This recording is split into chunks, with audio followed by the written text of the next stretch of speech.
Hello, I'm Penny Thornton and I'm talking astrology. On this video, I'm going to be talking about the solar eclipse in Aquarius on the 17th of February 2026, an absolutely massive event.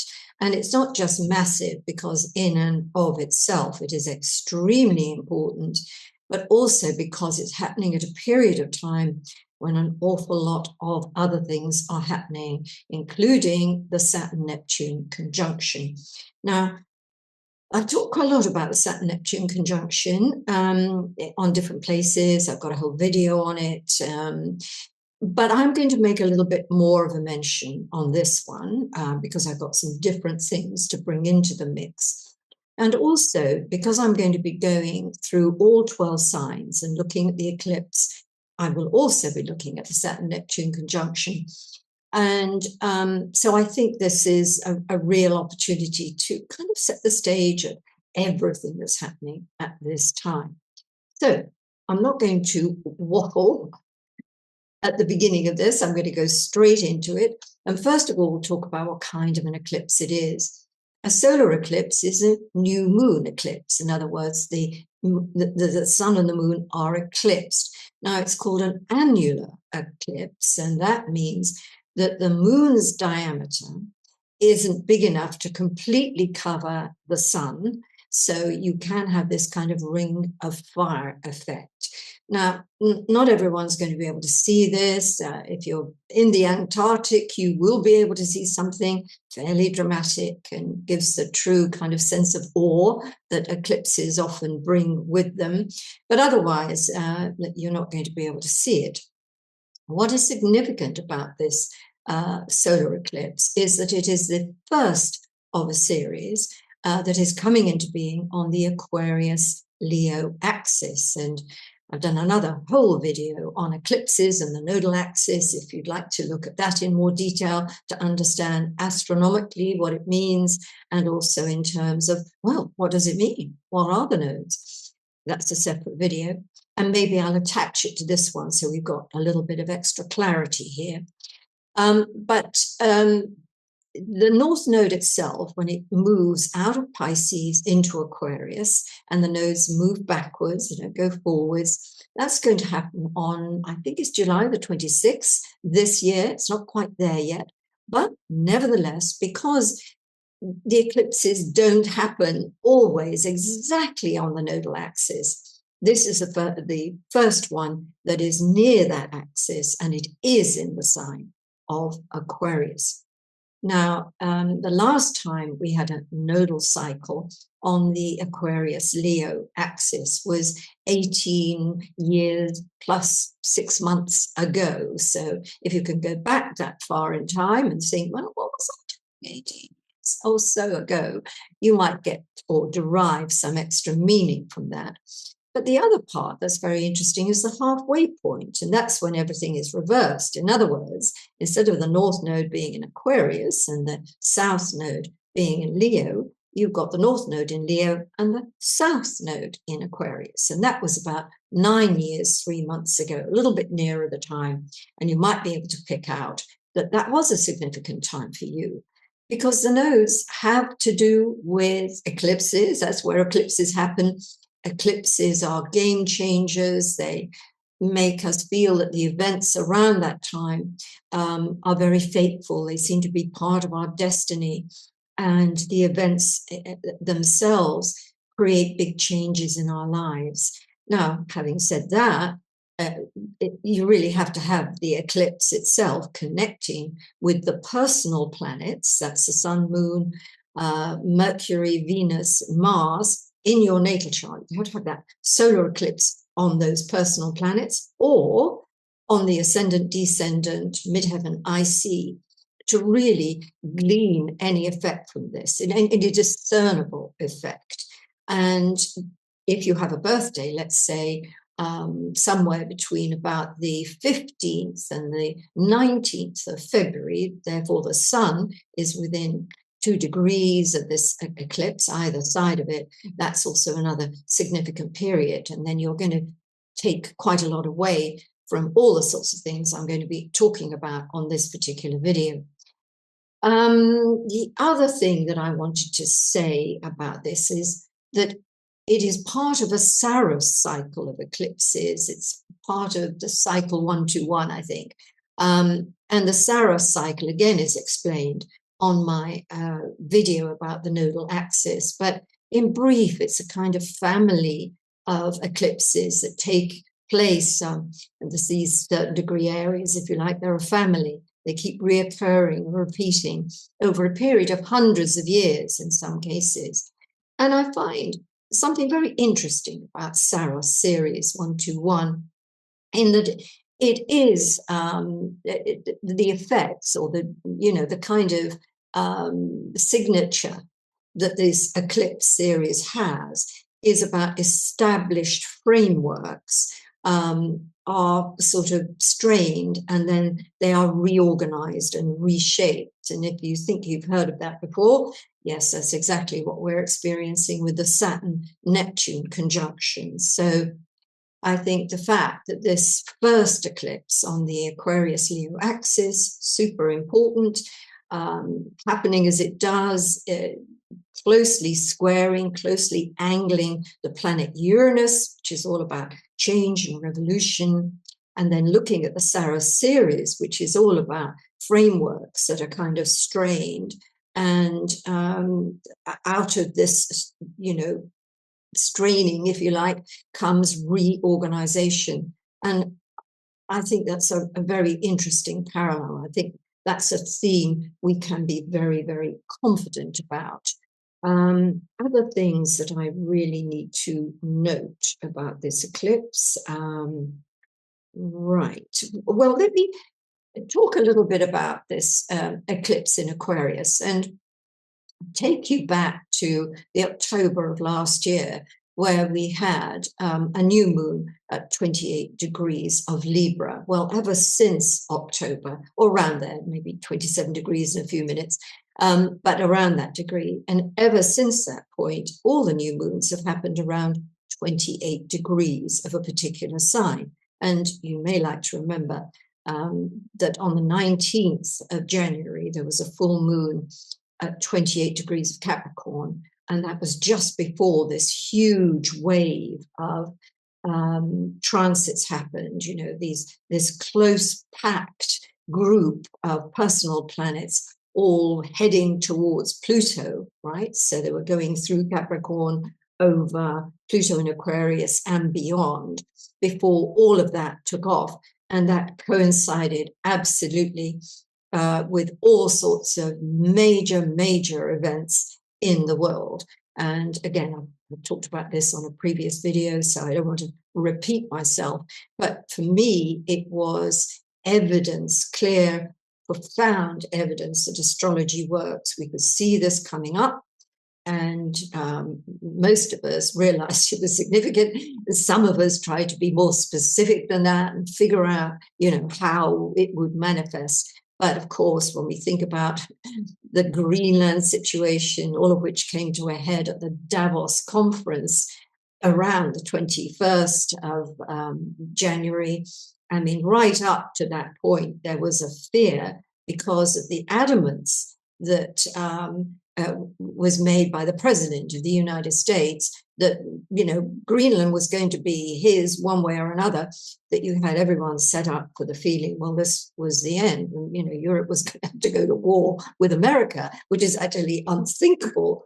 But that's what we were looking at. And it did dissolve. But again, right at the point you would expect some major upset in the world, then it happened. And as we go through this period, because it's a rolling wave of very important connections between the planets, particularly the outer planets, Uranus, Neptune, and Pluto, which are in this little triad configuration, bouncing off each other and presiding over a very important period in our history. The last time we had Uranus, Neptune, and Pluto in this kind of triad configuration, albeit in different signs, was during World War II. And I think you'll agree with me that every so often you'll hear people talking about World War III. You'll hear people saying there's already a war going on with Putin and the rest of Europe, and by the various things that are happening with cables under the sea, with all sorts of other not accidents, but they're acts of war, really just under the radar a bit. So there is definitely a resonance with that period of time. And of course, there's a further reference when we go back through the ages. I'm going to talk about that a little more in detail when we come to looking at that Saturn-Neptune conjunction. So talking about this period of time, we're entering February, and I'm recording this on February the 8th. So we've already had a few other things happen. The kind of release of the second tranche of Epstein files has been huge. We just saw the downfall, if you like, of Peter Mandelson, was one of the most important figures in British politics. Andrew Mountbatten Windsor, his wife Sarah. It's spread over to the Norwegian royal family, the Swedish royal family, and there have been all sorts of fallout already with this tranche of emails, and we're living through that at the time that I'm recording this. And so, of course, as we head into this eclipse, obviously there are going to be some more things that are going to come to a crisis point. And having mentioned that word crisis, if you remember, one of my themes, or in fact, the theme for 2026 is crisis and opportunity. And every time something comes to a head and we think, what's going to happen at this point, it creates an opportunity for things to evolve in a new direction. And we're going to see 2 or 3 more things that are big, major world events that are going to do the same thing. So let me just check my notes to make sure I haven't missed any general things that I want to point out. So what I'm going to do is I'm going to have a look at this solar eclipse, and I'm just going to take a look at it, and hopefully you can now see that on your screen. And this is the solar eclipse taken from the perspective of Washington, DC, which is by far the most interesting country to look at in terms of the drama of this eclipse. And let me point out some things to you. Hopefully you can see my little arrow here. So here we have the moment of the eclipse, which is on the ascendant. It's, it's rising. That eclipse, as it reaches, the sun, moon here, 28 degrees of Aquarius and 50 minutes, that is occurring with the ascendant at 28 degrees and 40 odd minutes of Aquarius. So it's very, very profound. And not just that, but the US natal moon from the Sibley chart, 1776, is 27 degrees of Aquarius and change. So this solar eclipse is bang on the US natal moon. And not only that, if we look at the midheaven here, 12 degrees Sagittarius, 12 degrees Gemini, 11 being the IC, the MC, the midheaven here, and the IC here. Well, that is the ascendant-descendant axis of the United States. So we just have to know when we look at this, that this solar eclipse is going to be particularly significant for America. It's a new moon eclipse, so we expect a new beginning. But we also know when we look at that eclipse, and it's square to Uranus, that this new beginning is going to come out in a fairly explosive and unprecedented way. Well, we're not there yet, although the timeline of an eclipse certainly can be 2 to 3 weeks, and we could stretch back to all the things that have happened over Greenland, the threats in the Gulf with Iran, some of the actions of ICE in Minneapolis, the changes to the US voting system, causing an uproar in various states of America. And we know the protests of the people, and the moon represents, in mundane astrology, the moon represents the people. And we have seen the people up in arms. And that's what you'd expect from, a solar eclipse squaring Uranus. And so we could already see the effects of this eclipse happening. We know that people are uprising. But of course, we're going to have to glean a little bit more out of this eclipse. And the other thing that we need to look at is that 28 degrees of Aquarius, Leo, is the mirror image of the president's ascendant and descendant axis. Actually, it's 29 Leo, 29 Aquarius, but it's as near as damn it. And Mars is around 26 degrees of Leo. So, there's a lot to be said here for this particular eclipse having a very profound effect on the future of that particular president. And because the president, of course, is the head of an administration, we're going to look at some huge uproar and upset in America in terms of its administration, the White House, leaders, important people, the whole thing with the Senate and Congress. There could be any number of major events that really affect the running of America, how it's run, who runs it.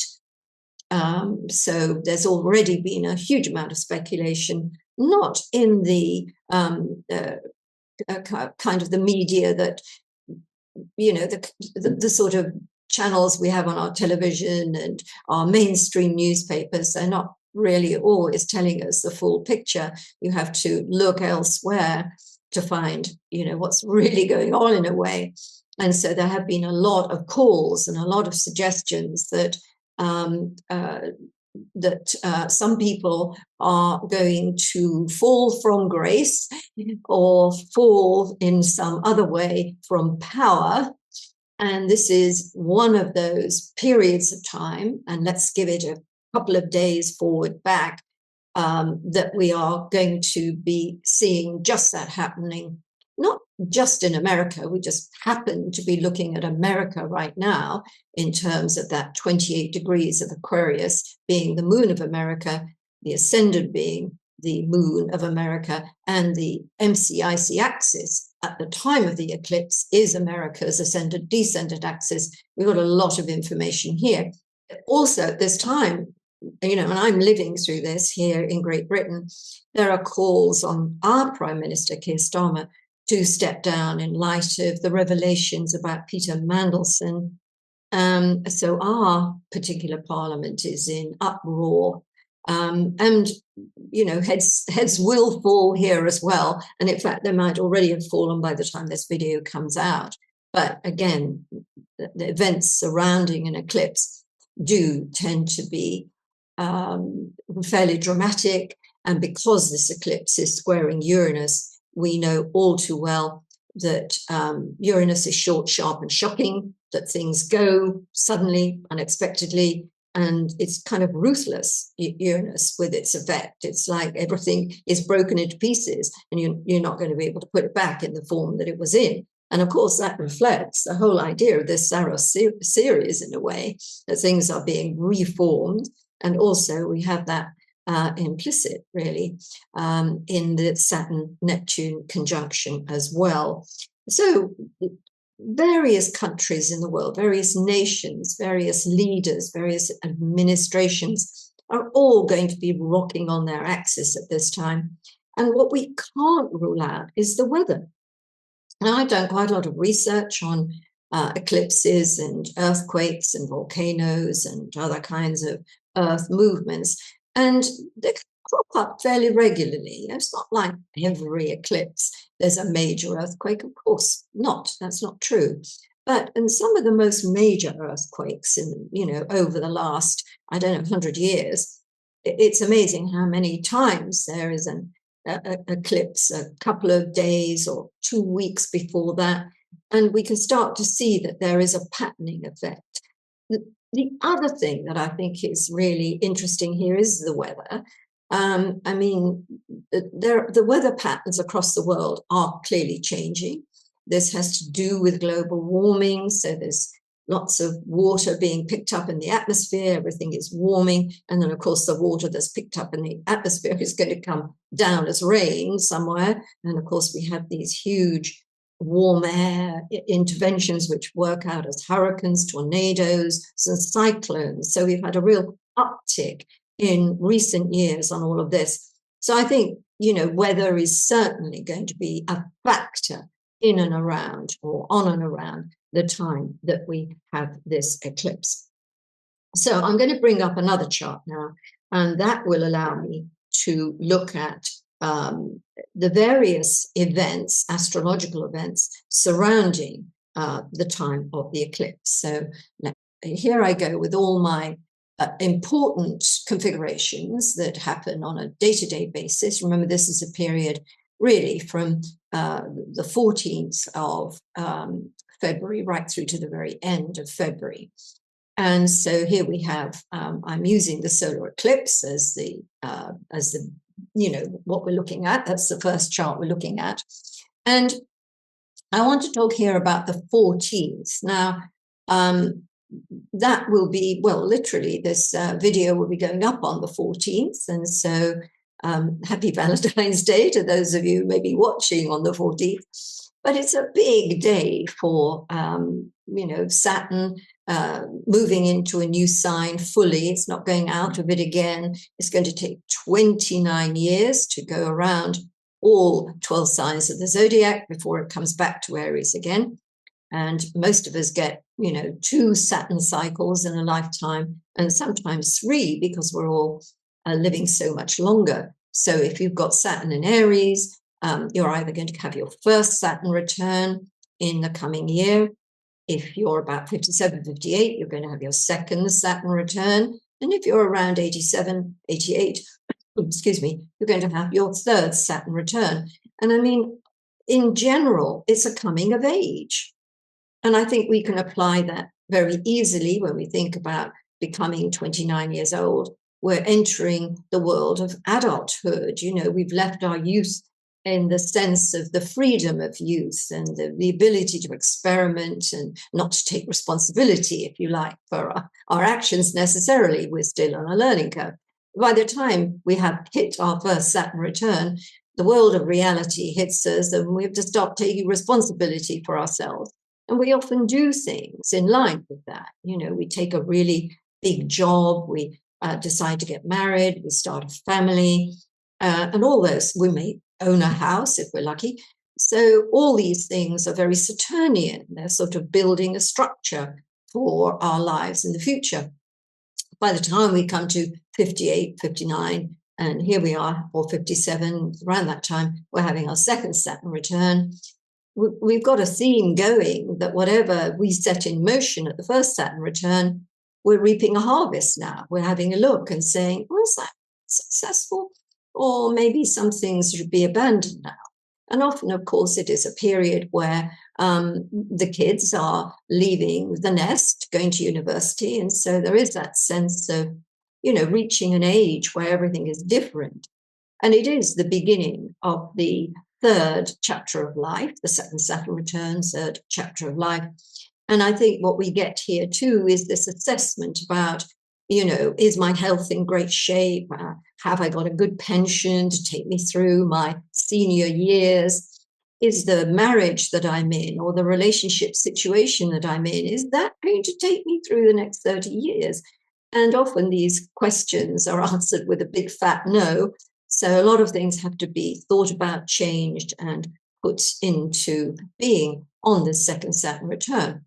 By the time we get to the third Saturn return, and remember the theme of a Saturn return is a coming of age. I mean, this is really appropriate for us when we are approaching our 90s. Then we are certainly a lot more creaky than we were at our second Saturn return, and certainly at our first Saturn return. So we are aware of the limitations, and that's a good Saturn word, in our lives, and a shrinking world, really. The world is not wide open as it used to be. We can't stretch into it like we used to do physically, mentally, maybe even. And our friend supply may be shrinking. We may be losing friends. Our ability to do the things we used to do is beginning to shrink. Now, that may all sound terribly depressing, and the idea of starting your fourth chapter of life, heading into your 90s, that there's nothing much to look forward to except a shrinking world. I think in many ways Saturn improves with age. And that's the interesting thing about the Saturn return at age 58, 59, and at age 87, 88. It's this idea that there is gravitas, there is the weight of the years behind you, yes, but in that comes wisdom, comes experience, comes really an understanding of what life means, what values there are in life. And because of the fact that we can't do as much as we used to do, and life isn't as free as it once was, at the same time, our focus is on the things that really, really matter. And at each turn of Saturn, there are things to be gained as there are things to be lost. Now, Saturn in Aries, I'm not going to spend a lot of time talking about what that means, because I'm going to spend a little time on the Saturn-Neptune conjunction. But needless to say, I think this is going to be a very interesting journey, because so much of what is happening in our lives is very new. Aries is, of course, a pioneering sign. And so really we could say the Saturn in Aries represents the struggle with the new. That's just very simple. There's one way to look at it. If we come to the 16th of February, that is the day of the exact Sun-Uranus square.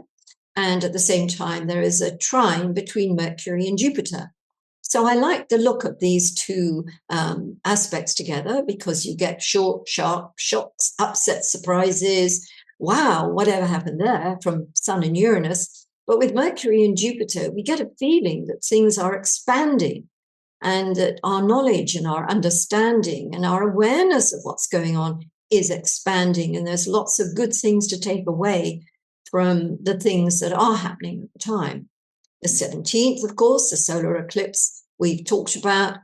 On the 18th, the sun enters the sign of Pisces. Now, I'm going to, I want to get really into what, the sign of Pisces. I'm not going to spend a lot of time on that, because I want to go forward now and have a look at that Saturn-Neptune conjunction. So I'm going to stop sharing this, and I'm going to put up a new chart in a minute. I'll talk to you a little bit first about the Saturn-Neptune conjunction. Now, I know a lot of you are huge astrology fans, and you watch a lot of videos by other people, which I think is healthy and good. You want to get a real kind of understanding of the different perspectives of things. There's some very, very good astrologers out there giving you all manner of perspectives, which is a good thing. But one of the things that I've had just a little tiny bee in my bonnet about is this general feeling that this is the most extraordinary thing that's happened. This is humanity changing, life changing. We've never seen anything like this before.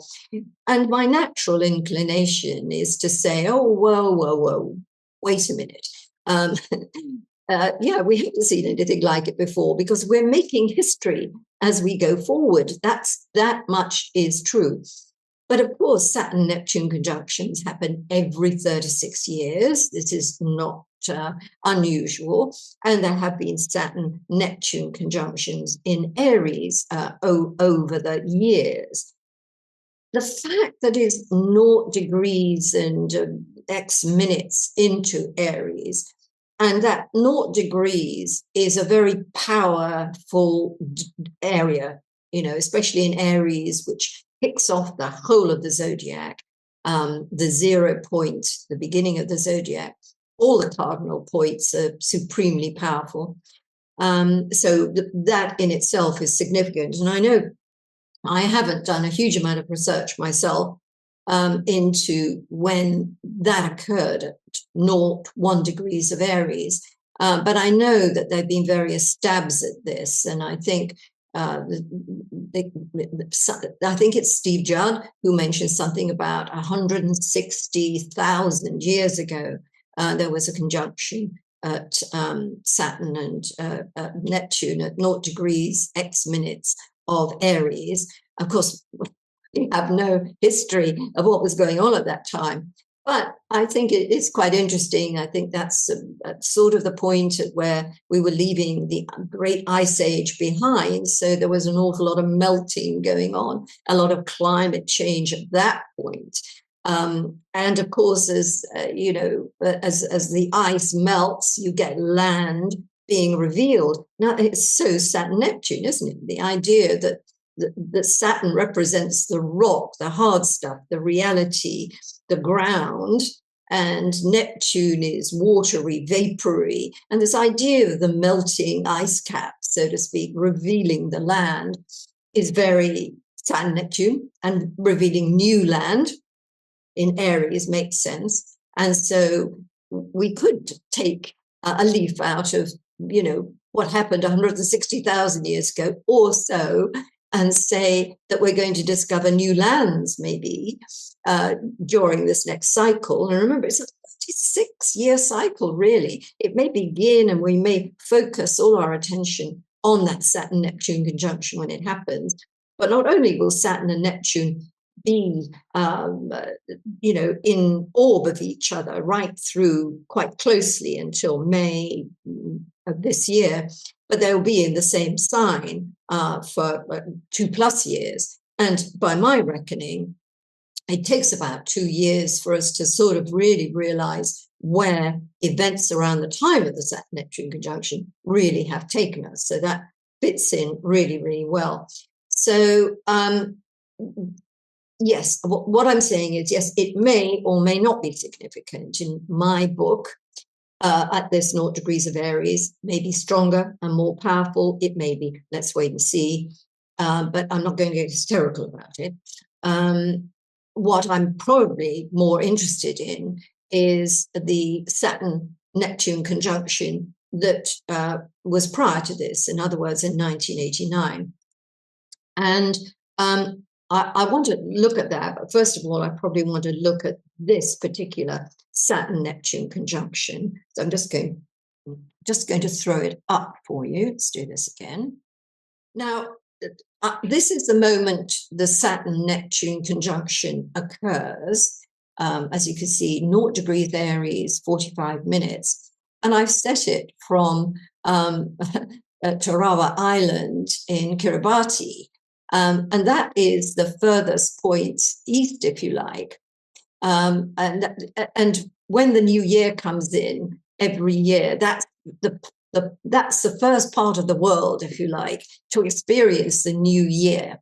So I thought what I would do was set the Saturn-Neptune conjunction up from this very far point on the Earth as as to reflect what this Saturn-Neptune conjunction has in store for us. And I think if you can see here, this is our familiar lineup of planets. Just look at that. They're all together here. Mars, the Sun, we've got Venus, Mercury, Neptune, Saturn, of course, and the Moon in Aries. It's as if Aries is really giving us a kind of trumpet voluntary and saying, hi, welcome to Aries, Saturn and Neptune. Let's see what waves we can create in this pioneering sign. And of course, we've got Uranus over here, quite some distance, really.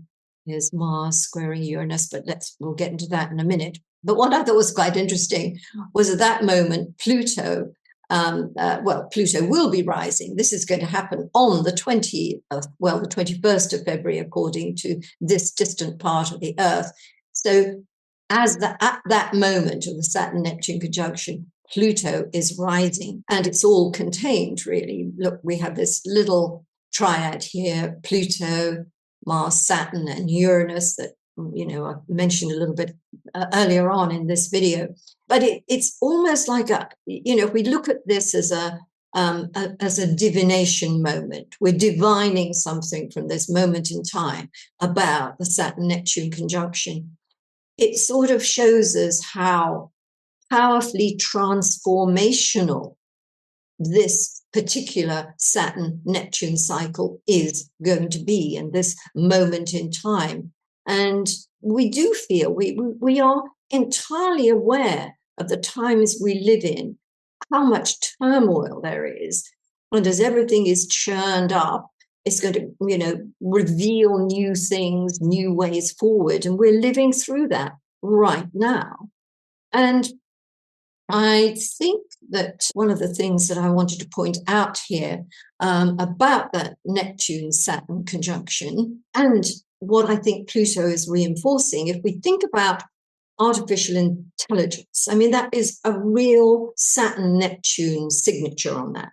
Because what is this intelligence? It hasn't got a shape or a form. It's in the ether. It's intangible. And that's very Neptunian. But Saturn is bringing it into reality so that we can use artificial intelligence.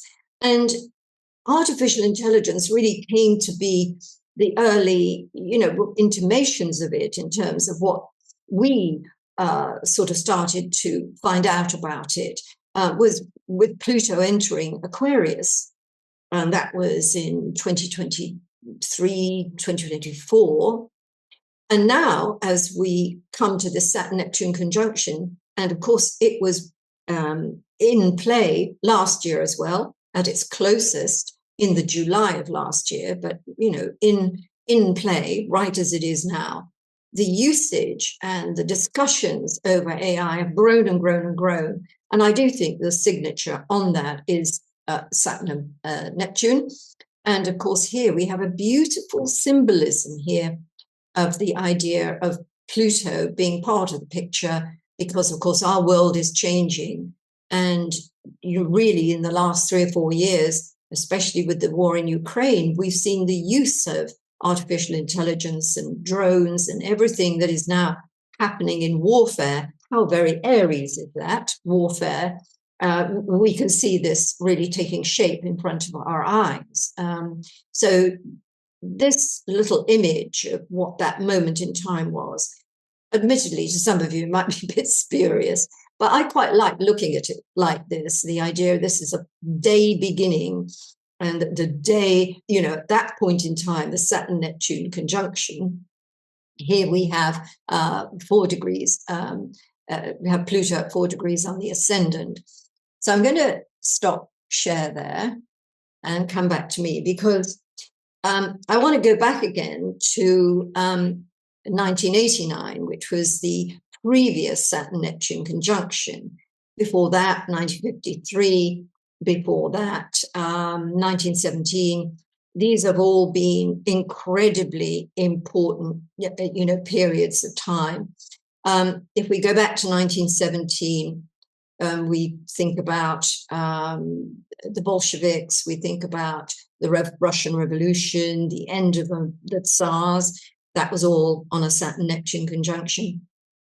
And also the House of Windsor was formed on the Saturn-Neptune conjunction. Look what's going on with the Saturn-Neptune conjunction. And I think that's a really, really important takeaway here, that a lot of the people who were born on a Saturn-Neptune conjunction or have this Saturn-Neptune conjunction very prominently in their charts, everything is happening in Technicolor. It's much more profound if you have the Saturn-Neptune conjunction in your chart, but also if you have a Saturn-Neptune opposition or a Saturn-Neptune square. And to a much lesser extent, if you've got them in sextile or trine or quintile. But if you've got a connection between Saturn and Neptune, then what's going on at this time, it could be absolutely profound in your life, because you are resonating with your birth chart and the birth position. If we move forward and we come to 1953, which of course was the time that Queen Elizabeth II was crowned. So we had the Elizabethan era come in on that Saturn-Neptune conjunction in Libra. But guess what? Stalin, the leader of Russia, died in 1953, and Vladimir Putin was born in 1953. So these are all resonating with that idea of the Saturn-Neptune cycle, what these two planets have in essence, what they're meaning. And if we then come forward in time to 1989 and the collapse of the Berlin Wall, and of course that again is going to ricochet right through everything else that I've mentioned, whether it's the royal family, whether it's Russia, whatever. We have the return of the Saturn-Neptune conjunction. So what I did was I thought, well, if I had a look at the Saturn-Neptune conjunction of 2026, and I've set it from Kiribati, let me do the same for what happened in 1989, and this is what happened. So let me show you this chart. I can't really wait to show you this chart, and here we are. So it's beginning to be clear to you. Does it look familiar? Well, knock me down.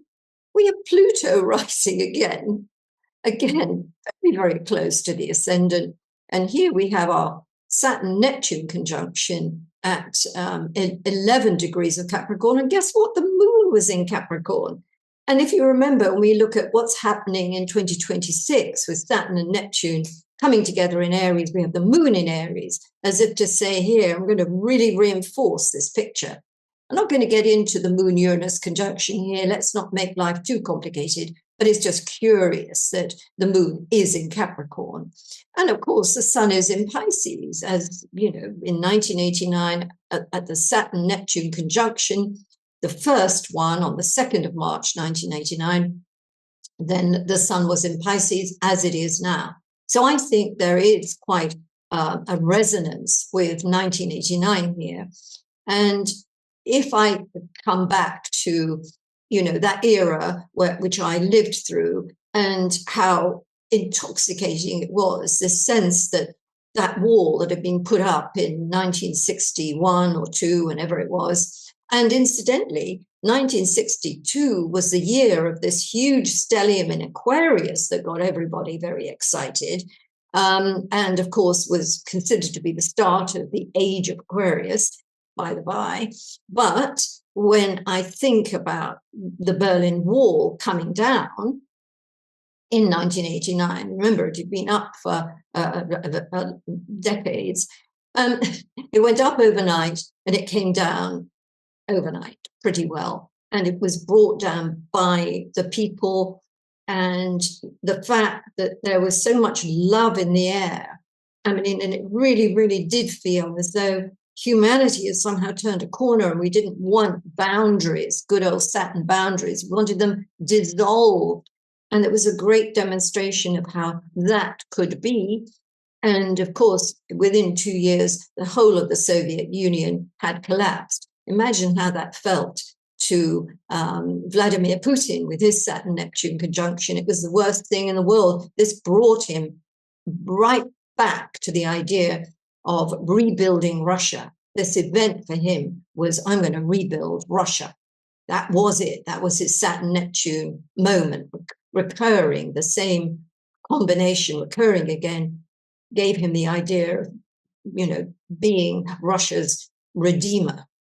Volodymyr the Redeemer, so to speak. So there's a lot in this picture that is very, very similar to the one we have coming up on the 20th of February. And I'm sure you're going to find that really, really interesting, even if you don't have enough astrological knowledge to know the intricacies of alignments and degree areas and all of that. I think you can just see by looking at the picture, my goodness, that looks a bit similar to the one in 1989, looks similar to 2026. And I really wanted to make that very clear. Now, I've just mentioned that to Vladimir Putin, how important the Saturn-Neptune conjunction was.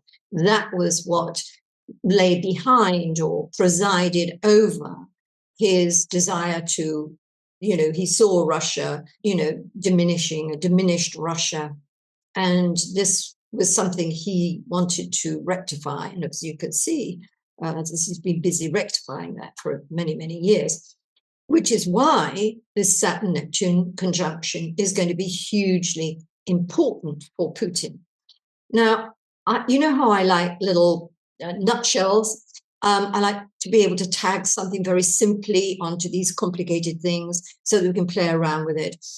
And this Saturn-Neptune conjunction is very similar to think of if you say, or you see in it, the idea of the realization of dreams, but the shattering of illusions. They are both the building of dreams, the shattering of illusions. So it's both the veil taken away from our eyes to see the reality, but also the bringing about of our dreams. It could also be the bringing about of our fears, these things that you can't box together, but you've got a similar a kind of theme going here. Imagine this year for Putin is so crucial because either his war in Ukraine is going to deliver what he wants. He's going to expand his territory. He's going to, get back to his people and say, see, you should put your trust in me because I'm making Russia great again. Or this is the shattering of illusions. And in place of that idea of having built your dream, you're going to find that the dream is not buildable and that shame, atonement, all those Saturn-Neptune themes are going to fall upon you. And I, as you know, because I see the end of the regime and the beginnings of regimes reflected in this Saturn-Neptune conjunction, it's going to be very difficult for me not to see this as some end of a regime in Russia, end of Putin's power. And although it's not going to happen on the day, we know one can see this happen on the 20th of February, I think later on in the year, we are going to see some very important things going on in Russia. And let me just say, I'm not going to put Putin's chart up. I'm working from memory. His moon is 2 degrees of Gemini. And as you know, Uranus will be heading into Gemini on the 26th of April. So within about 6 weeks or so, that Uranus is going to be on his moon. So we're going to see big changes in his life from that point. So, well, there's a lot to unpack here, isn't there? Let me come back to the chart, which shows us what else is going on, and I'll get through that before we start looking at this from sign to sign. Here it comes. So I'm returning to our date list here.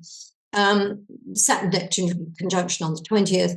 On the 22nd, lovely Venus trine Jupiter, which is always a beautiful thing, harmony personified. And let's hope if there have been any ructions and upsets before this time, we can see a little bit of resolution and calm here. Now, on the 25th, you see I've got Jupiter and Pluto here, and these two initials CP.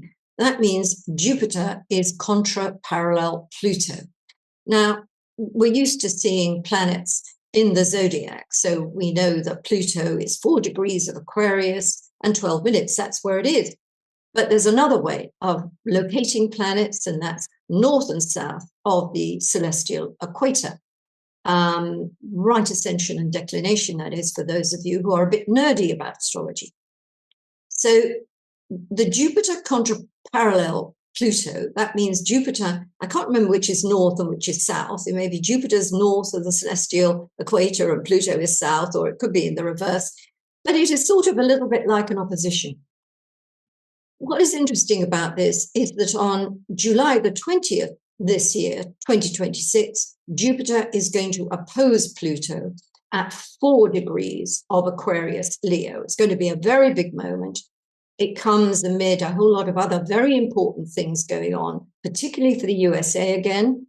Saturn will be at about 14 of Aries, and the USA Saturn is 14 degrees of Libra.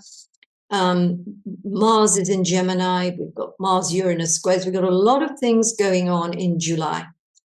And I think when I combine the properties of Jupiter and Pluto, we're looking at things to do with masses, This is mass movement. This is mass transformation.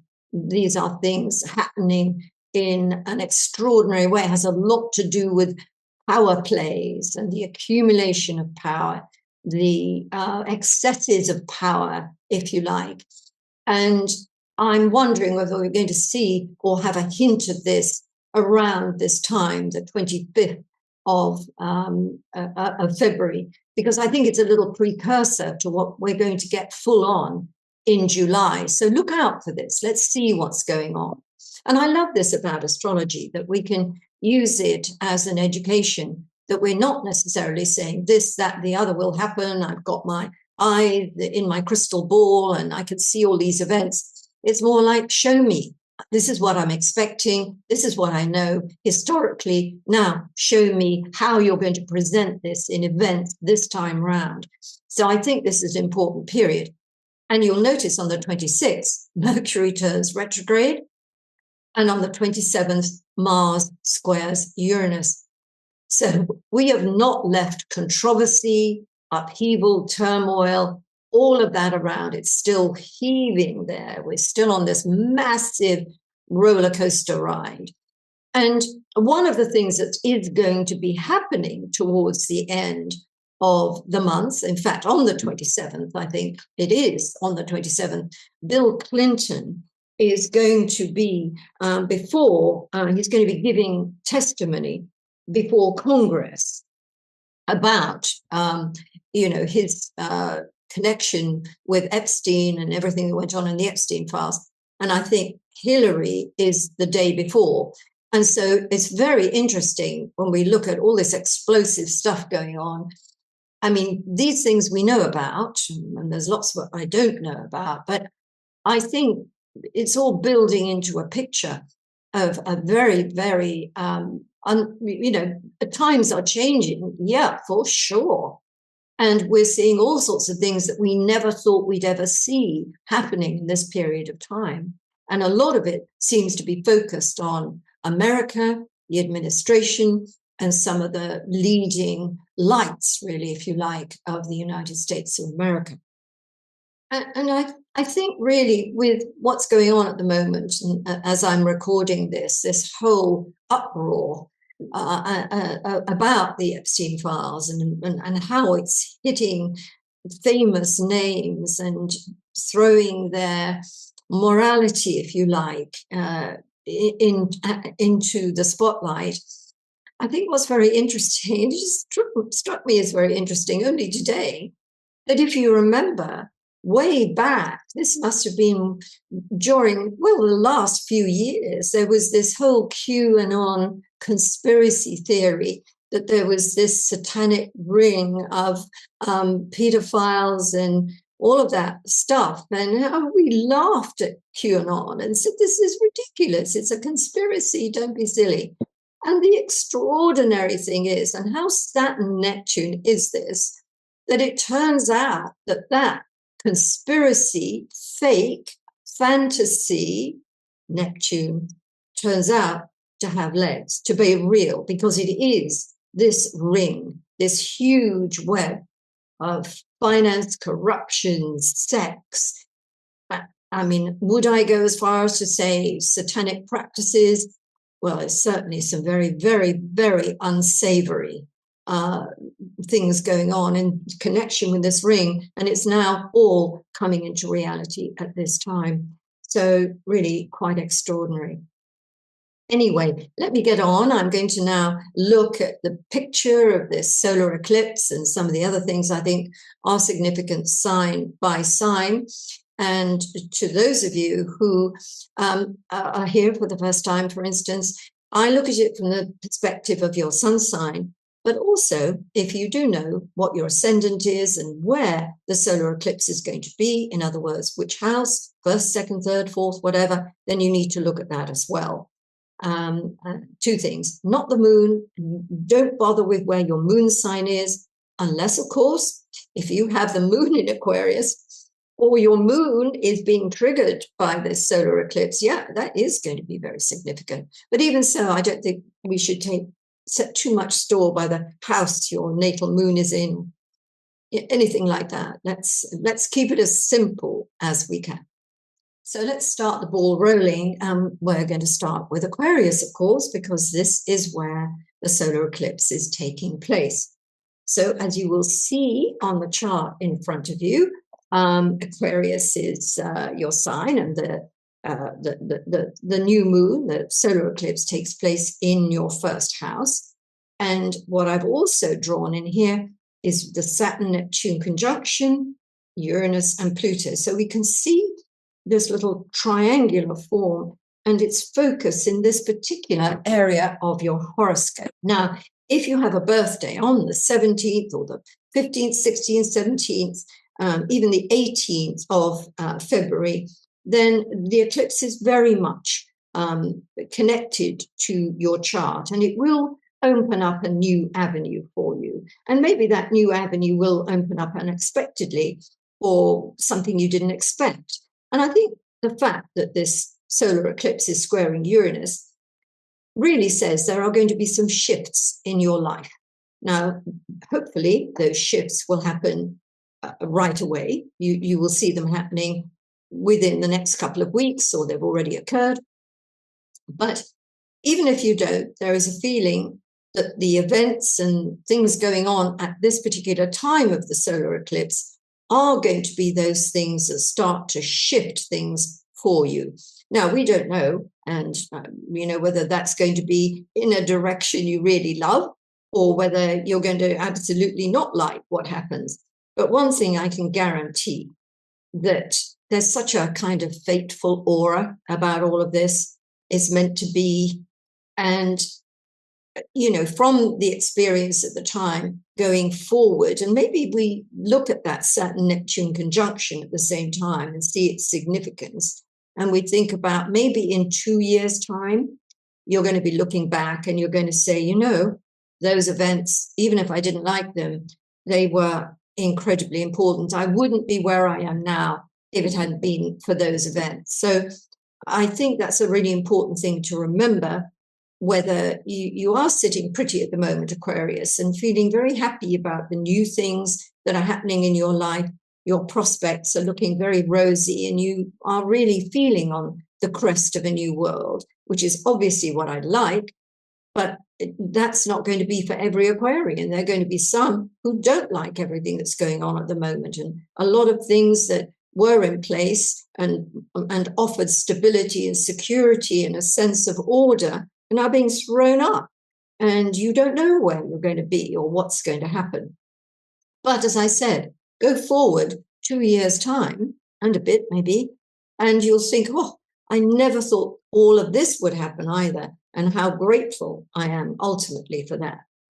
The Saturn-Neptune conjunction is in your third solar house, and that has everything to do with your outlook and your mindset. So that's what's changing. Now, you may recognize that. You're having all sorts of insights, and your thinking is changing, and you think, I never used to think this way about that. And that's the purpose of the Saturn-Neptune conjunction. It's also dissolving boundaries. So if you've been a little blocked by and tunnel visioned about something, so you haven't really been able to see it in its reality, that's going to start to change, and you will see things as they really are. And that's a really, really good thing. And a lot of things about this little triad, Uranus, Saturn, Neptune, Pluto, at the moment are to do with the bigger shaping of your life. This isn't about what's happening tomorrow, what happened yesterday. It's about what you're here for. It's about the big design of your life. And these are things that are falling into place like right now. It's a very, very powerful astrological period of time. And having this wisdom, if you like, from understanding the astrology, from perhaps listening to the words that I'm saying, is just the stuff that makes it purposeful to you, and you go at what's happening in your life in full consciousness. And that's a really big and important difference. Pisces, as you can see from the chart in front of you, this solar eclipse is taking place in the 12th house. Now, that 12th house is what I call a house of secrets and shadows. It's the area of the unconscious mind. It's also an escape route. We escape in the 12th house. So we escape into dreamland. We escape into altered states. It's a very spiritual kind of area of our life. But escapism can also mean we don't want to look at the reality. And of course, we can escape via drugs and alcohol, and just by bad behaviors, every bit as much as we can by meditating and getting into altered states in a way that enriches our lives and our spiritual understanding. But I think all that is available here with this solar eclipse. I mean, and certainly if you're involved with or wanting to open up more spiritual pathways, and this is a very, very powerful eclipse upon which to do so. So an act of meditation, even just perhaps walking on your own somewhere in a beautiful place and just allowing whatever you're looking at to absorb you, can also be something that, you know, it opens your mind, opens you up spiritually. So very powerful. And of course, Pisces, you are the most spiritual sign of the zodiac. And here you've got an opportunity to really scale the heights. But I must warn you as well, you can't just have a one note with anything. There's all sorts of shades of, 50 shades of grey in this solar eclipse and the Saturn-Neptune conjunction, in that if there have been any addictive behaviors, then you're likely to have a real experience of how negative this is for you. But maybe that's the turnaround you need, the awareness that something you're doing, believing in, is actually detrimental to your spiritual, physical and mental well-being. So it will be a lightning moment of awareness of what's really, really going on here. Now, if we look again at that Saturn-Neptune conjunction, Saturn and Neptune have been moving through your sign, Neptune for 13 years, Saturn for the last 2.5. So they're now out, or at least they will be on the 20th.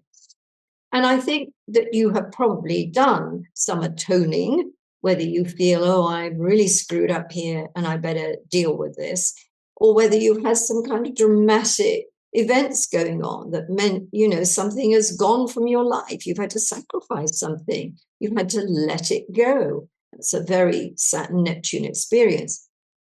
But the two of them together, now moving into your second house, this is an area related to self-worth.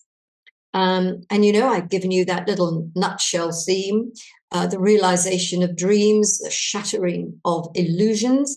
You have some idea here with Saturn and Neptune that there are some realities lying ahead. And of course, it's good to have our illusions shattered, because if we've been investing in those illusions, we need to stop investing in them.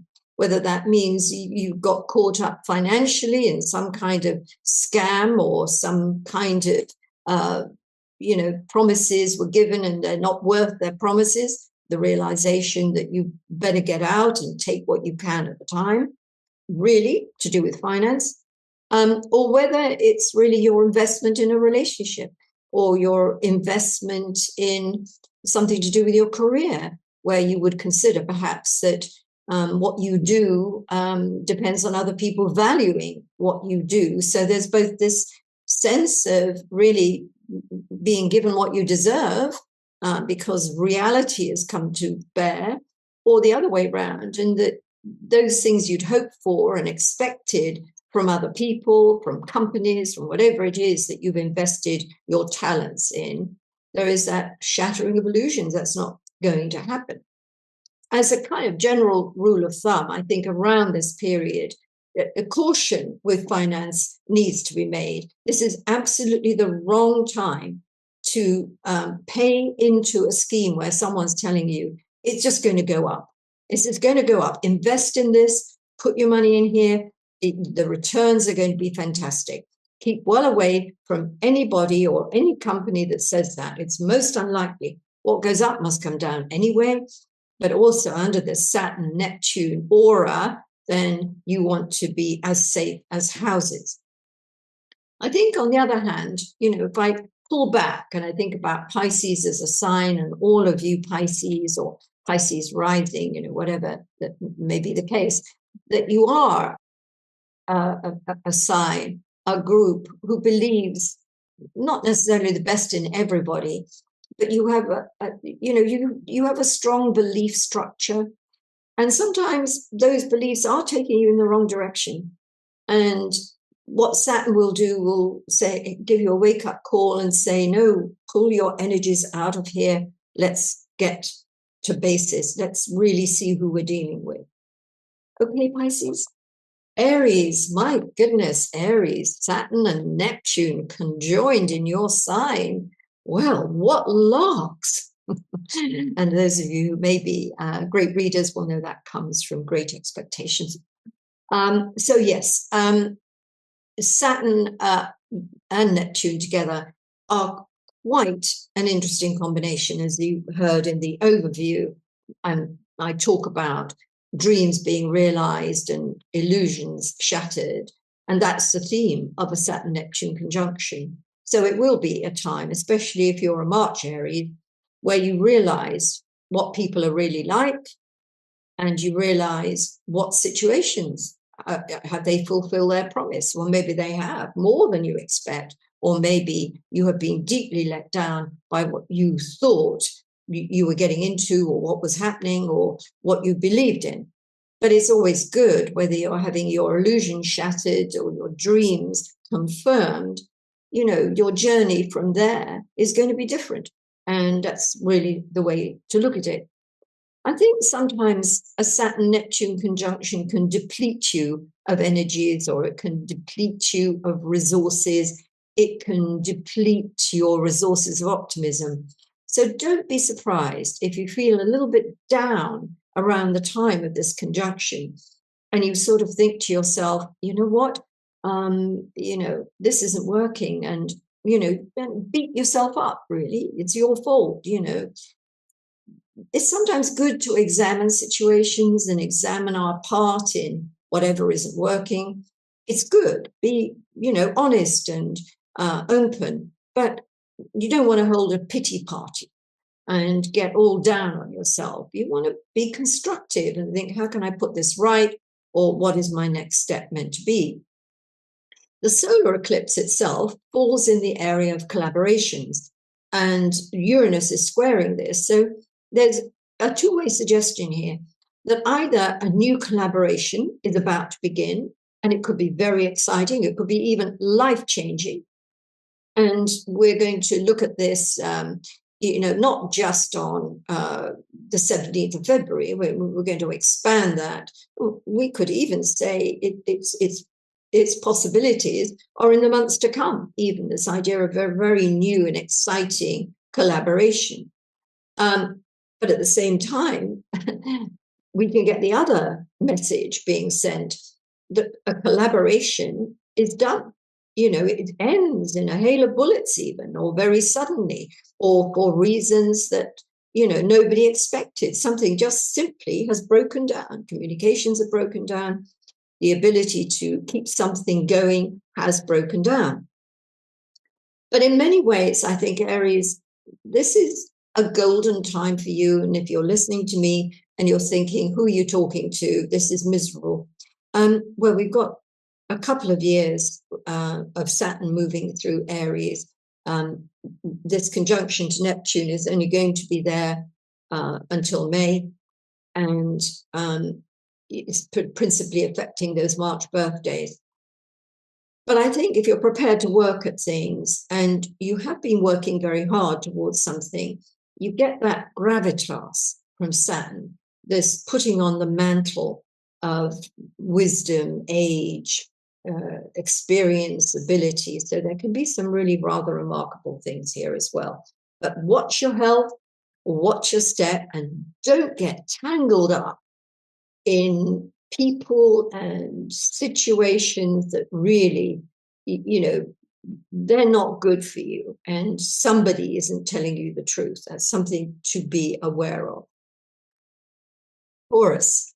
this solar eclipse is taking place in your 10th solar house. And if you've got Taurus rising, then it's the 10th house. Even if you're a Libra and you've got Taurus rising, there it is, solar eclipse in your 10th house. So the 10th house is the area of life direction. It's you out in the world.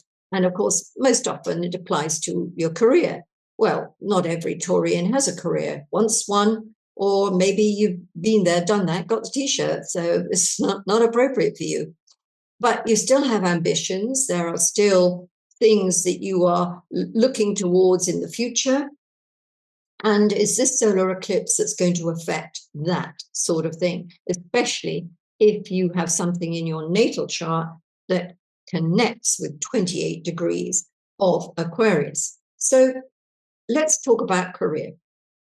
This is a time when a lot of companies are changing. I mean, we've just come through an extraordinary period with the Washington Post suddenly losing 300 people. I mean, at this great newspaper, people who thought their jobs were there forever.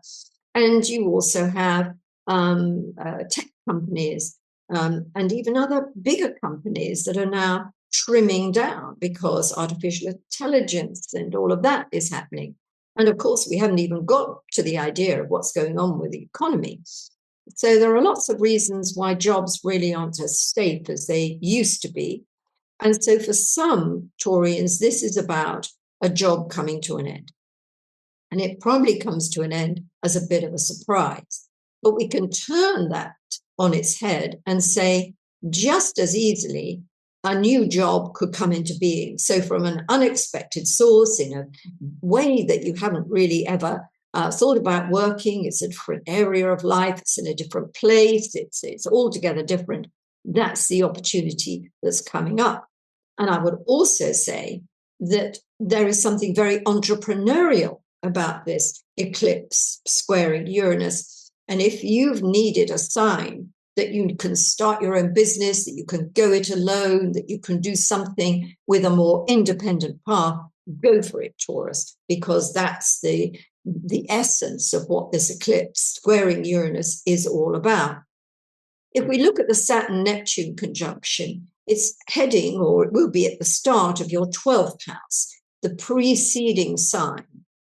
So it is this area of the chart, not only the area of the unconscious mind, and also an area of distillation where a lot of things are, being examined and either thrown out or observed or accounted for. And that's a process that will be going on, certainly with Saturn moving through there for the next 2+ years. It's a time of preparation.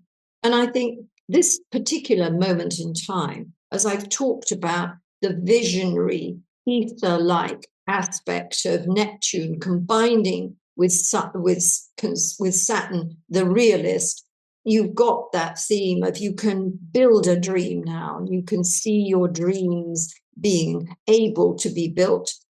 At the same time, there is that theme of, guess what? Your illusions are being shattered. Your illusions about this person, the illusions about the future of this enterprise, whatever it is, being shattered. So we're playing around with these themes. Uranus, of course, is going to leave your sign in April. So it's in the last stages. And I think I talked about this in your year ahead report, which you can obviously get by going to Astrology.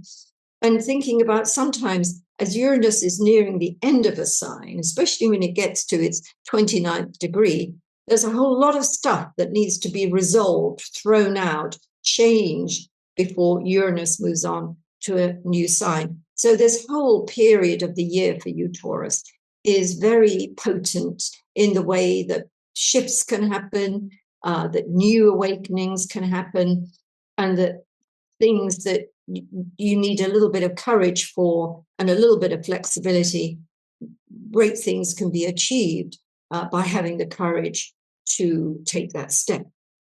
Gemini. The first thing I see whenever I look at the way I draw out these charts for you is how close Uranus is to entering your sign. It's a couple of degrees away. And when it does come into your sign, at the end of April, there are going to be all sorts of things that are going to kick off. And hopefully that will suit you as a very versatile sign, as a sign that loves change, you're going to embrace wholeheartedly. However, this is a difficult period of time for most people, even if, there is a sense of, I know I'm going through this difficulty, but it's to a good purpose. And I know when I come out the other side, it's going to be great. Even if you have that, it doesn't necessarily always make what you're going through as easy as it might.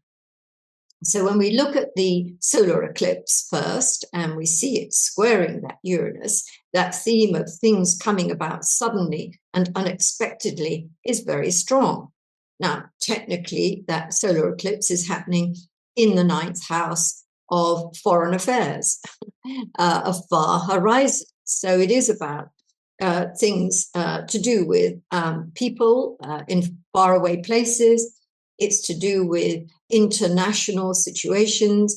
It's to do with things that you may have in terms of travel to different places, and maybe not just travel physically, but traveling in the mind. So we've got things to do with learning and academia and courses and really getting into all sorts of esoteric or spiritual subjects. And so that's a nice thing. And, maybe that's what you're preoccupied with at the moment. And maybe as Uranus squares that solar eclipse, you get a real awakening, a real understanding about something, enough to make you change course completely. But then I look at the rest of what's going on, the little triad, Uranus trine Pluto, Saturn and Neptune in the middle of it, sextile. And we see that the centerpiece in that Saturn-Neptune conjunction is about, as I've said earlier in this video, the idea of, realizing dreams on the one hand and having your illusions shattered on the other. And we're dodging around those two things. And there could be more than one aspect of your existence to which that applies. There may be something right now that you're seeing is a reality and you're very happy about it. This is something you're hoping for and it's now confirmed. You can see it's a reality. And yet there can be something else that you did think was going to work out, that you had great hopes for, and your illusions are shattered because it's not going to happen. So you can have this happening in different areas of your life. It doesn't have to be one big thing. It can be just a theme that's happening. If we look, that Uranus coming to your ascendant, we think about Pluto in the 9th house, and we think about Saturn and Neptune's journey through the area of collaborations. I think for a lot of Geminis, this is a very interesting stage of your life where you may be thinking of jumping ship or forming new friendships, forming new business alliances, whatever appropriate to you.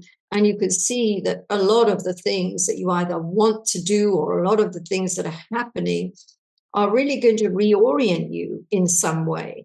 For many years, you may have been going in this direction and doing that thing with that group of people. Now that's changing and shifting. And it's going to take you into some kind of new world, for want of a better word. It's both a very destabilizing time you're going through at the moment, but at the same time, there's a lot of opportunity. And again, I go back to my 2026 tagline, crisis to opportunity, very strong in your chart. And I think let's focus on the most likely expression of this solar eclipse for you. That is an epiphany. That is eyes open. Wow. And of course, when we got our eyes wide open and we're seeing things, it's like, well, that is a new world we're looking at. That's how I would translate this. You're looking at a new world. Cancer. When we look at the chart here, we can see that the sun and moon, the solar eclipse, is taking place in the 8th house. And of course, I put in there the Saturn-Neptune conjunction, Uranus and Pluto. And you can really see, can't you, when we look at it from this solar perspective, just what an important alignment this is for you. it combines all sorts of things, which mean in order to get where you want, you've got to sacrifice, you've got to dig deep, you've got to be prepared to let go, and you've got to be prepared to open to new situations. That's this little triad of Pluto, Uranus, and Saturn and Neptune in a nutshell. And another nutshell is one I gave you as we, worked our way through the overview, that Saturn and Neptune together represent the realization of dreams and the shattering of illusions. They are both things. So you need a bit of both. You need to think in some ways what's going on in your life and what will continue to evolve in the next year or so. That there are things you can see are building your dream, and you are encouraged by that. But there are also some things along the way that show you that that was an illusion, that was never going to happen. But you need to know that in order to build your dream with bricks and mortar. We look a little more closely at the solar eclipse, and we think the 8th house has a lot to do with other people's resources, other people in terms of finances and investment.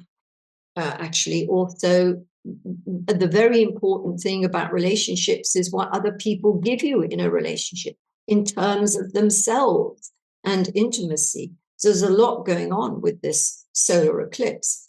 At one level, it could be a new financial agreement, whether that's with a bank and a lending mortgage company, new agreement, or it could be a situation where you're sharing finances with a partner and there's something new coming in. Maybe your partner is going to get a new job, or maybe your partner is going to lose income, and that will make for changes in how you structure your finances.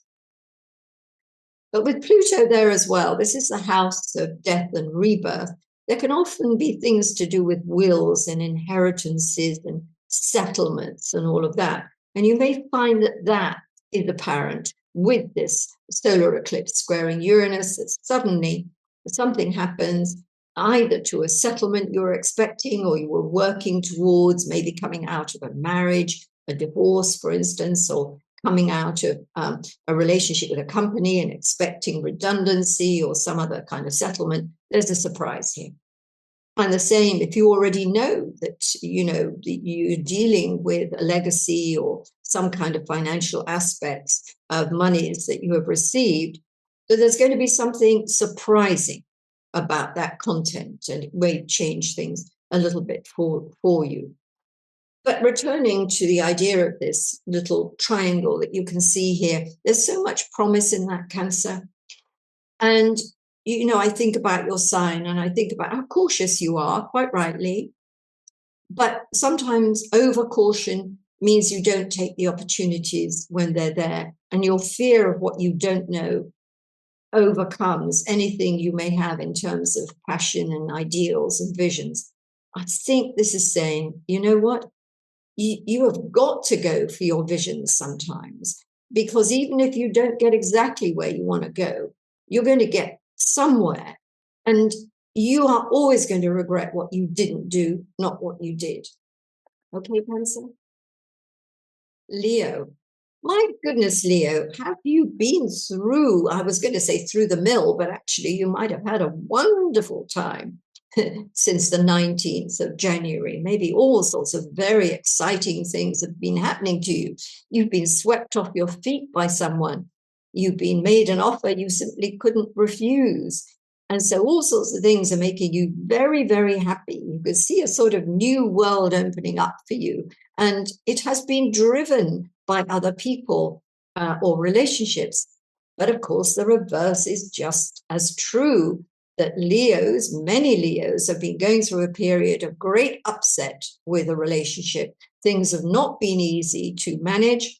And in fact, some of you may already have decided to break up or to put some distance between you and a partner or a lover or whatever might be appropriate. We look at this solar eclipse squaring Uranus, and this is either eyes open, I've fallen madly in love, I'm going to do everything for love, or it's the other way around, and it's like, I can't take this anymore. That's what we're looking at.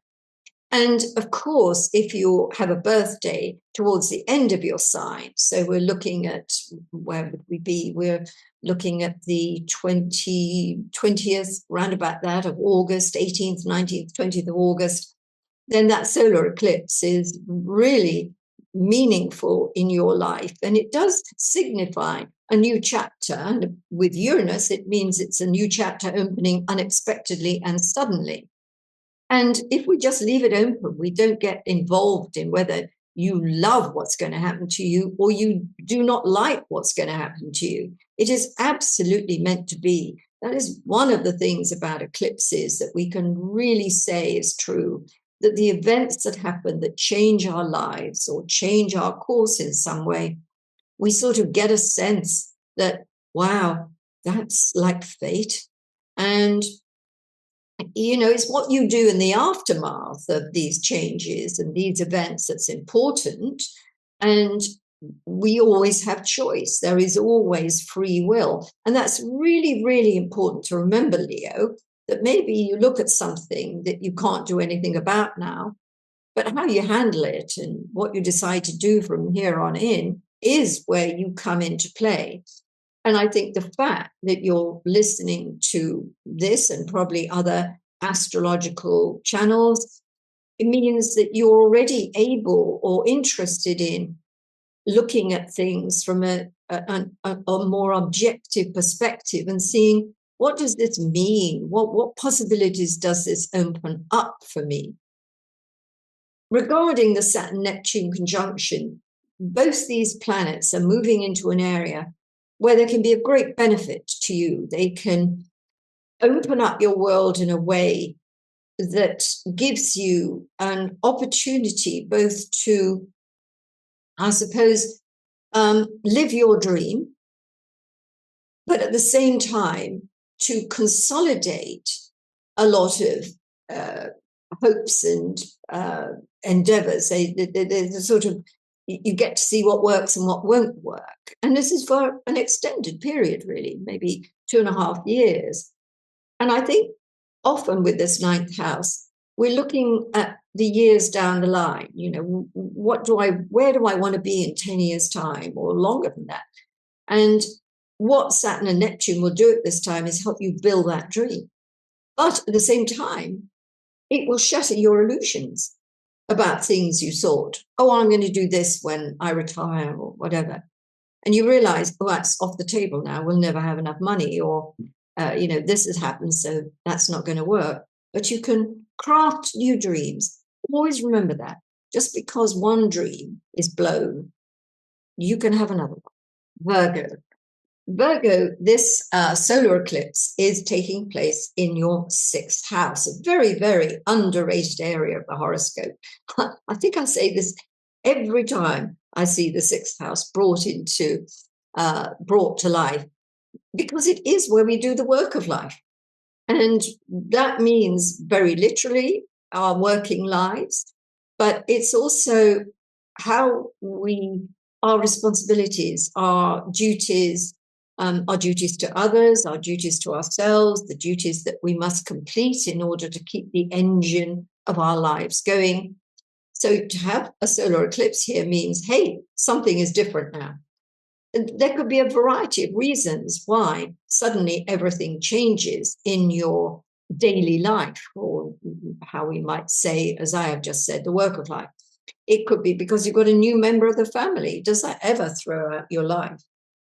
Or it could be that there is a health issue and that throws things out.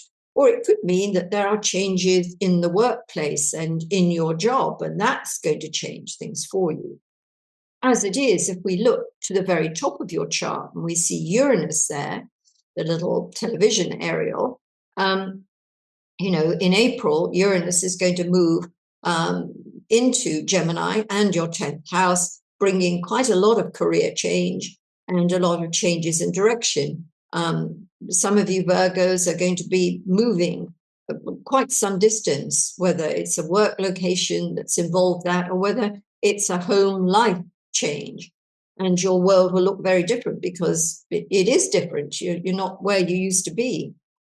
But I think, too, you have to build in that possibility that things will happen very quickly and suddenly, not giving you a lot of time to make a decision or to really assess the impact of things. You're going to have to be a little looser about things, and that is absolutely the way you should be. It's very difficult to control everything when you've got a cosmos that looks like this. It's because the cosmos has more control than you do. And so that the events that shape your life, maybe you couldn't do anything about those. But as always, it's what you do about the shape of things that has happened, afterwards. So you do have input, you have free will, you have choice. But with a setup like this astrologically, then we can certainly see that fate probably has the upper hand for the moment. Now, the Saturn-Neptune conjunction, having moved away from your relationship area, where, some of you have had some of the greatest experiences in terms of opening your heart and finding a level of love and connectedness with someone that you only dreamed of, whereas others have had heartache and betrayal. It's been a bit of a mix. So we're moving out of relationships per se, and we're moving into an area where it's what other people give us and where we share our resources with them, which can mean finances, and it can have to do with mortgages and credit card companies and borrowings and lendings and investments and property. It can have a lot to do with all of that. So if we work on that theme of Saturn-Neptune, which is the building of dreams and the shattering of illusions, there is going to be quite a lot of that going on, especially with finance and resources and what other people offer you when you're having a relationship with them.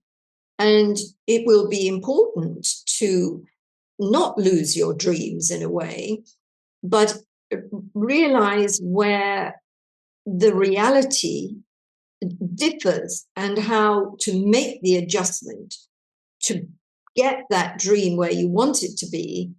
But some considerable adjustments have to be made in the process. And yes, if you get involved with a company or a deal that turns out to be fraudulent, or you have something happen you go into with a feeling that this is the right thing to invest in, and it turns out it isn't for one reason or another, then aside from that being a lesson, I suppose, by listening to me here, you will remember this and think, you know what, this offer, this investment, this partnership, it's great, but is it really as good as it looks? And being a little bit more cautious with your investments, whether they're the investment of your heart, the investment of your energy, or the investment of your assets and finance. That's where that Saturn-Neptune conjunction is aimed at. Libra, well, you can see my little arrowhead there, can't you, in the chart? We see the focus of the arrow tip on the Saturn-Neptune conjunction. And if you are a September Libran, you are really right in the eyes of this Saturn-Neptune conjunction at this time. And if you've listened to the whole of my overview, which I recommend if you haven't, you'll know a lot more about what this Saturn-Neptune conjunction means. It offers you a lot. And the little nutshell theme that I've given it, which is the realization of dreams and the shattering of illusions, both are present. And whether you realize one or the other right now, that something goes belly up and the veil that's been across your eyes is now, you can see everything and it's not what you thought it was, or whether you've got something, especially in the area of relationships and partnerships, that you realize that you want to consolidate and crystallize and make that dream real. So there are going to be a lot of Librans who are going to be marrying under this aspect, or forming business partnerships, or doing something that says, I'm going to nail my colors to this. But there are going to be an equal number of Librans who feel that they've been rather let down by people who you've invested love, time, money with. It is the shattering of illusions you've got. But it's all to good purpose. And I mean, a lot of the things that are happening now, and maybe you can even feel it, you sort of sense that destiny is at work. My goodness, I really feel that this is happening and it's meant to be. And there is that aura about not just the Saturn-Neptune conjunction, but about this whole Pluto, Saturn-Uranus, Saturn-Neptune and Uranus combination. The three of these planets in this trio formation, and as the personal planets move around during the course of the year, they'll form other configurations. Yes, there is that feeling of, fate having really working in your life, or maybe your destiny now achieved, or things happening as they should. It's very, very strong. And particularly, I would say, for those September Librans or Librans that have personal planets between about 0 and let's say even as much as 10 degrees of Libra, Aries, Cancer, and Capricorn. I've hardly mentioned the solar eclipse. I'm sorry about that. I should do. That solar eclipse is in the 5th house. So it says, there's a new creative endeavor coming about suddenly and unexpectedly. But at the same time, you could have a creative endeavor that now it suddenly comes to an end. We're playing around with the same theme. This can have to do with children and offspring, babies and pregnancies as well. So whether that's a surprise pregnancy, a surprise addition to the family, or whether there are other things, something happening to an offspring that really does shake the family up a bit. Like, my goodness, that's unusual, that kind of thing. So there's something unusual about the whole creative area of life that, and it's purposeful because it's going to lead to even bigger things as it goes forward. But that's the focus for that solar eclipse. Scorpio. Well, Scorpio, look at what we have here. We have that solar eclipse taking place at the very, very base of your horoscope. So it is located in home and family land, but more than that, it's the roots of life, the foundations of the future. So especially if you have a birthday round about the 21st, 22nd, 19th, 18th of November, then you're right in line for a big surprise. And when we look at Uranus, we can see this is still in the area of relationships. So the surprise could come from someone, a surprise offer, a surprise opportunity, or it could be a surprise meeting with someone, something that you didn't expect that really changes the map for you. But the reverse can be there as well. Remember, I always use those 3 B words with Uranus, breakups, breakdowns, and breakthroughs. Let's focus on the breakthroughs that we like. But the potential for a relationship upset is quite high as well, especially if you're in that birthday group. I think it's a good idea, Scorpio, to be a little flexible at this time. You are a very driven sign, and you're a very deep sign, and I think it's difficult for you sometimes to change your position or to really adapt to change, especially changes you didn't want. But maybe that's the lesson in this eclipse, is learning to adapt, shifting your position, saying, okay, I didn't want to do that, I didn't want that to happen, but hey, guess what, I'm going to go along with it. And that's often the best way with a setup like this, is to go with the flow as opposed to try to stop something happening or to try to keep it the same as it was. You've got to let it breathe. You've got to let situations breathe. And if we look at this little triad here, Pluto, Saturn, Neptune, Uranus, we can see really that the focus for all of these has a lot to do with how your life runs and the really important structures that form your life, your relationships, your family, your base in life, the engine of life in the sense of, how you work, how the day goes, how your life runs, how you put food on the table, all of it. So there is a lot to unpack here with the way the cosmos is looking, your horoscope is looking.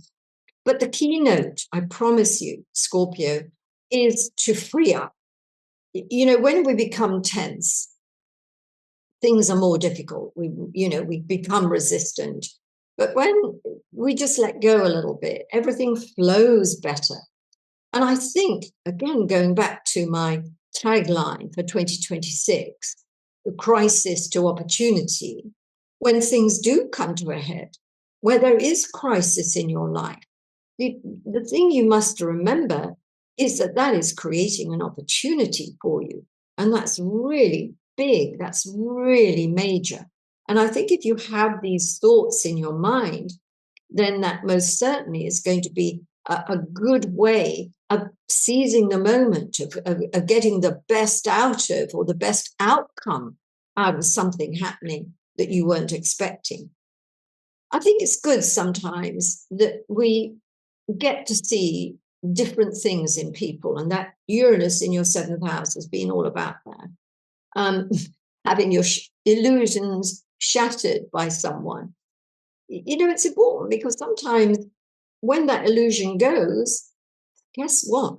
We find something better in the reality. It doesn't have to be worse. And I think that's another theme I want to leave you with, that even if you do feel your illusions have been shattered, what is the reality? It might offer you a lot more.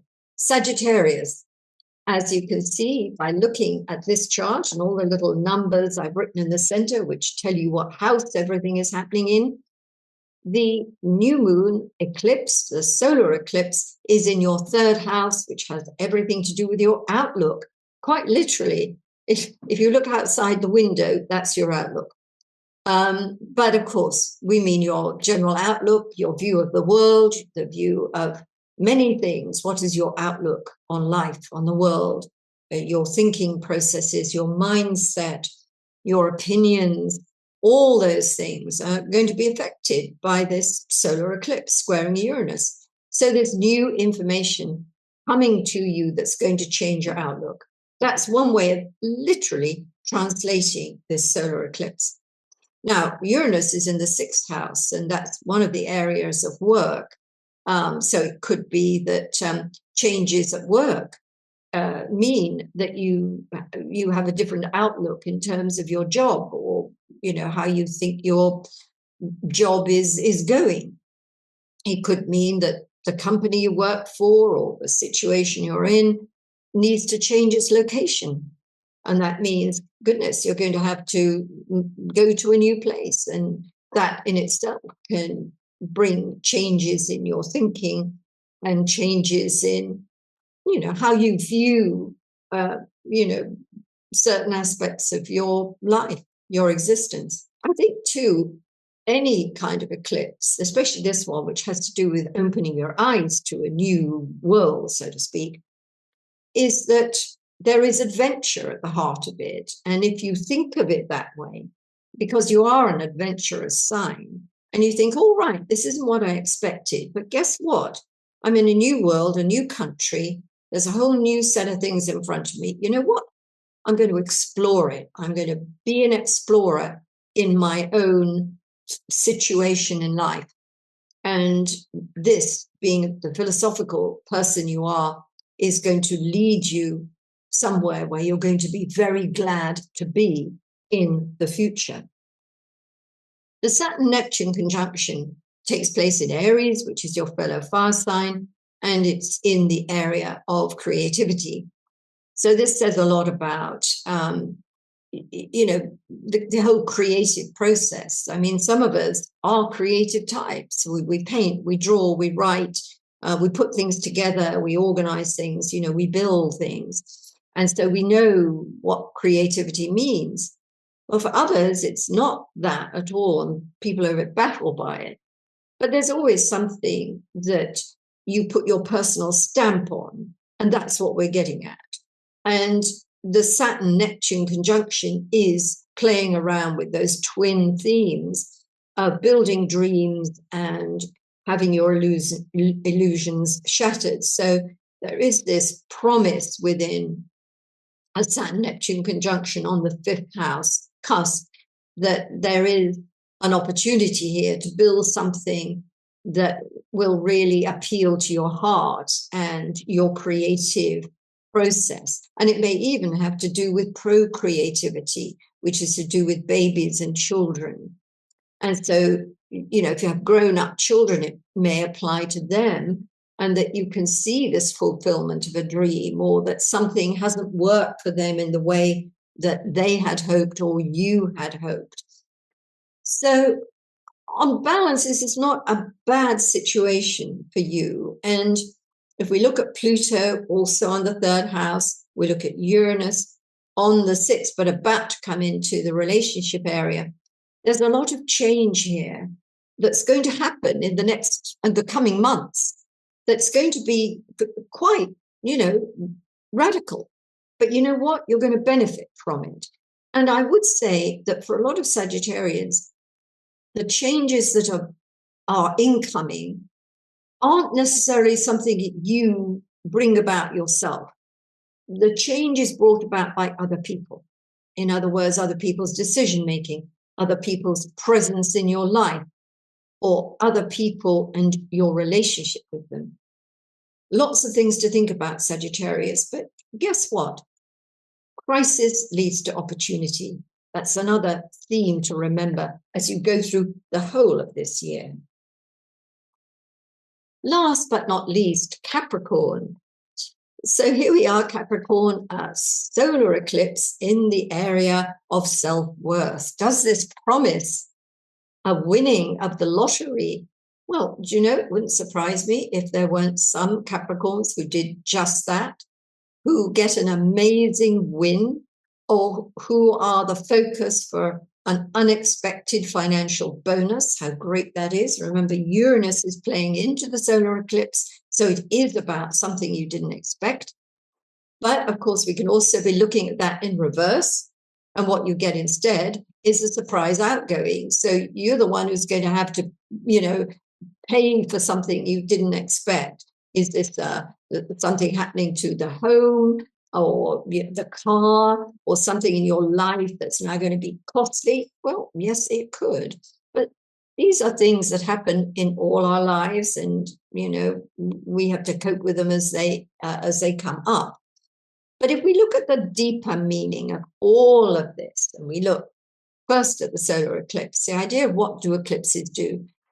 They open our eyes to something. They make us aware of something we either hadn't seen coming, or what does happen happens suddenly, and we don't see the full effects of it. We don't see the full picture, so to speak. Those are things I want you to remember as I talk to you about all this. If we think too of that Saturn-Neptune conjunction, which you can see is the apex of the triangle involving Pluto and Uranus, how or what the focus of that is the roots of life, the foundations of your future, family, home life. And especially if you're a December Cappy, or you have planets and points, personal planets and points, in between about 0 degrees, and let's say even as far as 8 degrees of Capricorn, Cancer, Libra, and Aries, then the Saturn-Neptune conjunction is very powerful. And we get, again, to repeat myself, shattered illusions, building of dreams. That's what you're playing around with.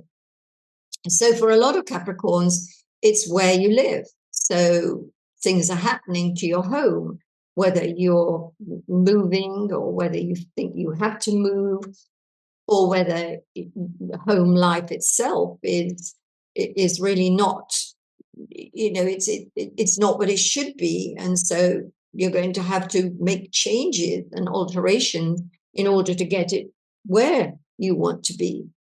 There could be things within the family, fractures and misunderstandings that need to be mended. And once we mend those misunderstandings and we bring the family together again, which is the purpose of this Pluto, Saturn, Neptune, Uranus, Diane, then you're stronger as a family through it. And in fact, I would say that's quite a big message of this particular kind of setup we're looking at, that whatever you're going through, you will be stronger through it, especially as a family. We also look at Pluto in the second house, Uranus in the fifth house, and being joined by Saturn and Neptune. You're a very cautious sign, yet at the same time, you have a good business mind and you have a way of working towards your goals and making them work for you, which is good. What you need to add in there now with this setup is the surprise factor, the factor in something that's different. What we're all realizing in general across the world is this idea that nothing stays the same forever. We can see that we're not going back to how life was. We have to embrace the new, whether that is artificial intelligence or, a new partner, whatever it may be. And I think this is really important in your case, Capricorn, that much as you value the way things were always done, much as you value the knowledge that you've acquired, that the new is the way forward. And so if it comes to a choice between staying where you are or going with something that's unfamiliar and foreign, ideally you need to go with the unfamiliar and the foreign, because staying where you are is not the same as it used to be. And it's not the same because what things were, that is what's passing away. And it's the new that is forming the foundations of your future. That's quite an easy way of handling the things that will come up at this time. If there's something new in there, go for it. Look at it. Don't reject it. And also, if people have let you down, if institutions have let you down, and you think, I put my trust in that person, I put my trust in that institution, okay, maybe you're not going to get your money back. You're not going to get your time back. You're not going to get all the efforts you put into it back. But you know what? There's always going forward. And your focus has to be on that. I'm not suggesting you, abandoned any sense of responsibility for something, or you don't do what you should to tie something up. But the focus, where you're looking, is onward in new directions. That's what this solar eclipse is offering you. And that, in essence, is what is part of this triad between Pluto, Saturn, Neptune, and Uranus. So, everybody, what a journey that has been. I feel as though I've been talking for hours, and I think actually I have. But, we live in extraordinary times. And I think what I want to leave you with is this idea, we are fascinated by astrology. That's why you're bothering to listen to me and watch me. And I remember when I came into astrology, I was so fascinated by the mystery of it all. And I think sometimes we hope that the astrology is going to, deliver in a way that we can look at it ahead and say, oh, that's exactly what I expected, and that's what I've got. But what is wonderful about astrology is looking at what's going on at the time that's going on and saying to ourselves, what can this new connection, this new period, this new Saturn-Neptune conjunction, this new Uranus in Gemini, whatever it is, what can it show us this time round? And that's the beauty of astrology, that we're letting it unfold and we are learning as we go. And yes, of course, we can look back and we've got history and an experience of what has gone before, which forges a stable base for our future interpretations. But it's ongoing. And I think particularly with this Saturn-Neptune conjunction, and I have said this, I think, recently on another video, this idea that an event will happen, like the Berlin Wall coming down in 1989, like the Bolshevik Revolution in 1917. Yes, an event like that may be the primary event, the event we focus on that epitomizes the Saturn-Neptune conjunction. But especially with the Saturn-Neptune conjunction, there is going to be a 2-year period in which the full effect, the full picture emerges. And we don't know what that is at this point in time. We're going to have to go forward to 2028 to fully realize it. Okay, everybody, I hope you've enjoyed this video. And if you do, please like, subscribe, all those things. Tell your friends. And I look forward to speaking to you on my next video next time. Bye for now.